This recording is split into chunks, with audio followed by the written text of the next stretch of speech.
Fala, palmeirense! Bem-vindo ao canal Diego Ió Atumarada. Prazer ter você aqui de volta. Prazer não foi o que deu pro palmeirense sentir, pelo menos falando de futebol, pelo menos falando de Palmeiras, nesse domingo. O Palmeiras foi até a Bahia, perdeu pro Bahia por 1-0, um gol no finalzinho ali, um chute do goleiro na direção do Ademir. Este Ademir, que é um cara que o Abel quis trazer pro Palmeiras lá em 22 ainda, lá atrás, né?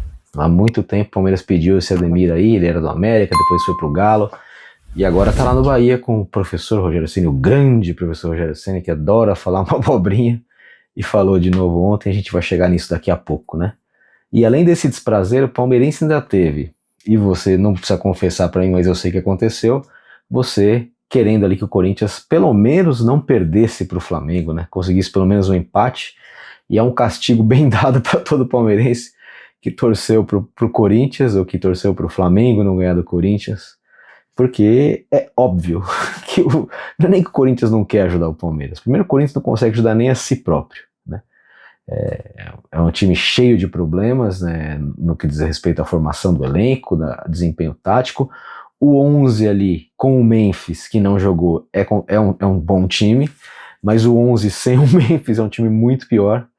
E esse Corinthians que também jogou sem o Garro e jogou desfalcado ali, não foi páreo o Flamengo venceu 2-1 e o Flamengo agora abre uma vantagem considerável, tem 75% de aproveitamento contra 71% do Palmeiras, é agora o dono da melhor campanha, o Palmeiras era o dono da melhor campanha em termos de percentuais de pontos conquistados até o início dessa rodada. Com a derrota do Palmeiras e a vitória do Flamengo, o Flamengo passa a ser o líder geral do campeonato em desempenho, e assim, vamos e venhamos, a Libertadores está aí se oferecendo para o Palmeiras numa semifinal, né? O Palmeiras fazendo uma campanha excelente, é o melhor time da competição em pontos conquistados, está invicto até agora na competição, é o único time invicto, dos 4 semifinalistas é o único invicto, e também já era o único invicto antes, né? Mas chega aí no Brasileiro, a gente vai vendo se afunilar, e o Flamengo vai abrindo vantagem, né? É claro que o Palmeiras ainda tem um jogo a menos que o Flamengo, mas o Flamengo abre uma vantagem agora considerável. O Palmeiras tem que vencer o jogo contra o Flamengo fora de casa, que tá se aproximando, né? E o Palmeiras passa a ficar com a corda no pescoço no Brasileiro pensando no título, né? Então, se a Libertadores parece, né, que se desenha aí Palmeiras com caminho até a final, com o LDU pela frente, que é um adversário que a gente pode considerar de uma prateleira abaixo da do São Paulo, em termos de tradição, muitas prateleiras abaixo. Em termos de dificuldade pro Palmeiras também, muitas prateleiras abaixo. Mas eliminou o São Paulo com 2 resultados positivos, e enfim, vai ser o adversário do Palmeiras, mas no Brasileiro, pelo menos agora, será que a gente pode dizer que o Flamengo é total favorito? Os números mostram que sim. O Flamengo fez muito mais gols que o Palmeiras, sofreu muito menos gols que o Palmeiras, tem um saldo, consequentemente, muito maior que o do Palmeiras, né? Perdeu menos e ganhou mais. O Flamengo é líder com total justiça, né? Não tem muito o que discutir, ganhou do Palmeiras no Allianz Parque, também, no primeiro turno, e o Palmeiras hoje é segundo colocado ali no Brasileiro, meio um segundo colocado meio sem disputa, porque Cruzeiro e Mirassol, que vem na sequência, estão já bastante longe em termos de pontuação. Mas por que o Palmeiras está nesse momento? A gente tem que xingar o Palmeiras por estar nessa situação? A gente tem que xingar o Palmeiras por ter perdido para o Bahia? Dá para fazer algum tipo de análise, né?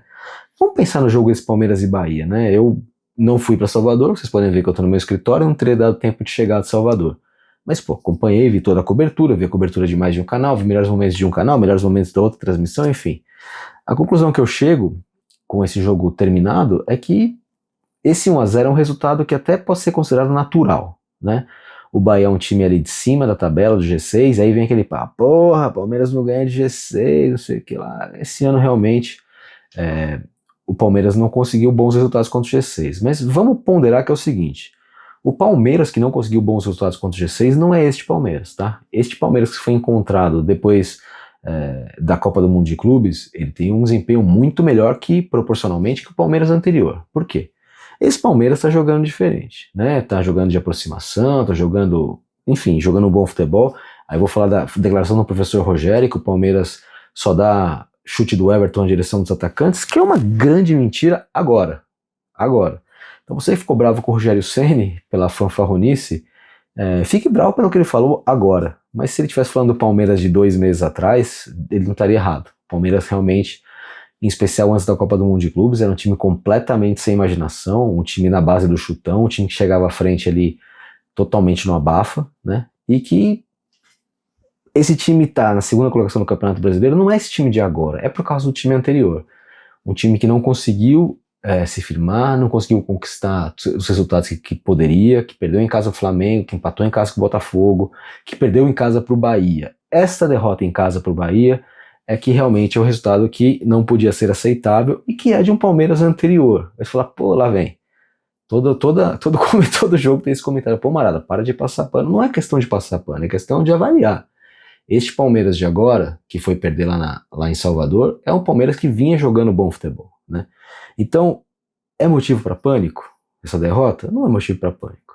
Em que circunstância ela ocorreu? Pô, logo depois dessa eliminação do River Plate, chegou um Palmeiras lá, basicamente completo, com menos de 30 minutos. Perde o Piquerez, que sai lesionado, já viajou sem o Kelvin, né?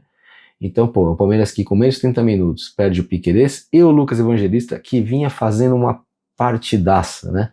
Minutos antes dele se lesionar, e a gente não sabe ainda, neste momento que estou falando com vocês, não tem a gravidade ainda da lesão dele, foi uma lesão de posterior da coxa, isso deu pra ver, né? Mas a gente não sabe a extensão dessa gravidade, se ele vai ficar muito tempo fora. E o Piquerez, que colocou a mão no lado interno do joelho ali, dando a impressão que tem algum problema um pouco mais complicado. Parece que esta lesão está na conta do gramado, porque a perna dele não se firma na hora que ele pisa, né? Até a minha amiga Mariana Spinelli do GETV mostrou depois o estado do gramado da Fonte Nova. É uma piada o futebol profissional jogar num gramado daquele, né? E muito me espanta o Rogério Ceni não ter a hombridade de reconhecer que o gramado da Fonte Nova é um lixo. É o pior gramado do futebol brasileiro hoje, mas de muito longe. Pior que o do Castelão, que é outro lixo, né?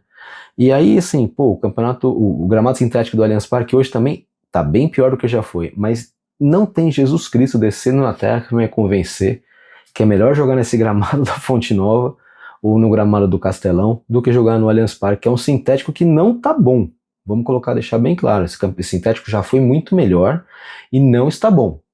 E mesmo assim é muito melhor do que jogar na Fonte Nova. Eu acho muito engraçado a hipocrisia de alguns caras como o Rogério, né, que cansa de criticar o gramado da Fonte Nova, que cansou de criticar o gramado do Fortaleza, lá do Castelão, e que agora, porque ganhou o jogo, quis tripudiar em cima do Abel, que é bom pro Abel aprender. O Abel quer ser amiguinho do Rogério Ceni, e na primeira ocasião que ele pode, ele tenta rebaixar o Abel, chamar de técnico limitado, porque foi isso que ele chamou. Se um time só ganha com chutão, o técnico é limitado. E aí, entre mim e você aqui, o Abel estava fazendo um trabalho realmente que não era tão bom assim antes, pelo menos o time não estava conseguindo compreender algo mais do que o chutão. Mas hoje em dia, falar isso, primeiro que eu acho que é uma deslealdade profissional, né? E segundo, que é mentira, né? Hoje o Palmeiras está jogando muito melhor futebol, um futebol muito mais bem elaborado, muito mais taticamente, e eu acho que assim, acima de tudo, não dá para comparar o técnico Rogério Ceni com o técnico Abel Ferreira. Se você falar do goleiro, jogador profissional, pô, o Rogério tá entre os maiores jogadores de futebol de todos os tempos, né? E não conseguiu nem ser titular de uma Copa do Mundo, para você entender como o Marcos era muito melhor do que ele. Mas, acima de tudo, me soa tão baixo por parte do Rogério fazer esse tipo de afirmação, mas assim, eu não esperava muito mais do que isso do bravo professor Rogério Ceni, né? Bom, Palmeiras agora tem que voltar a recolher esses cacos, o resultado é péssimo do ponto de vista matemático, compreensível do ponto de vista prático, né? Palmeiras foi para lá desfalcado, gramado ridículo, emocional do jogo contra o River ainda bombando na cabeça dos caras, ninguém conseguiu desligar daquele jogo ainda, você torcedor não conseguiu, imagina os caras que protagonizaram aquilo, né? Então realmente era de se esperar um resultado, eu esperava um resultado melhor, confesso. O que aconteceu, que era o time se concentrar pouco, que eu achava que não poderia acontecer, o time perdeu a concentração, e de fato não perdeu a concentração, mas desperdiçou chances, não conseguiu jogar, vai bem até os 17, quando o Lucas Evangelista se machuca, na minha concepção o Abel fez a mexida errada, eu acho que o Andrés Pereira tinha que ser recuado para 8, e entrar o Maurício, o Veiga, o Alan ali. Só que o que ele falou, que eu imaginava, já até tuitei isso, ele não deve ter treinado o Andrés como 8. Então, embora o Andrés seja 8 eternamente, no Palmeiras ele não foi. Ele preferiu colocar o Emi Martinez e o Aníbal, colocando o Aníbal como 8 ali, como cara de aproximação, e assim, não é a dele. O Aníbal é o pitbull, o Aníbal é o marcador, é o cara que sai à caça, não funcionou. Esses dois volantes juntos não funcionam. E assim, o Abel encontrou um lugar para o André jogar, como 10 ali, como meia, vai ter que recuar como 8, porque o time não anda com Aníbal e André, com Aníbal e Martinez, como com Alan também não vinha andando, como 8 ele não vinha funcionando bem, e vai ter que recuar o Andrés, e que bom que tem o Andrés Pereira, e que bom que tem o Maurício voltando, e que bom que tem o Alan para entrar ali, e que bom que tem o Veiga que pode entrar também, porque eu acredito que o Lucas Evangelista vai ficar um tempinho de fora. Talvez quando você esteja vendo esse vídeo na segunda-feira já tenha um diagnóstico mais preciso. Espero estar errado, mas eu acho que o Lucas aí tem pelo menos umas semaninhas de estaleiro. O importante para o Palmeiras agora é no dia 23 de outubro contra a LDU lá no Equador. Esse é o jogo que realmente interessa para o Palmeiras. E o brasileiro dá para levar agora, com o Vasco na quarta-feira, mesmo jogando com o time desfalcado, o Palmeiras é amplamente favorito, e ao Palmeiras cabe somar os pontos, não se deixar o Flamengo distanciar, porque tem confronto direto ainda, tá tudo aberto, então não tem motivo para desespero, mas sim, tem motivo para chateação.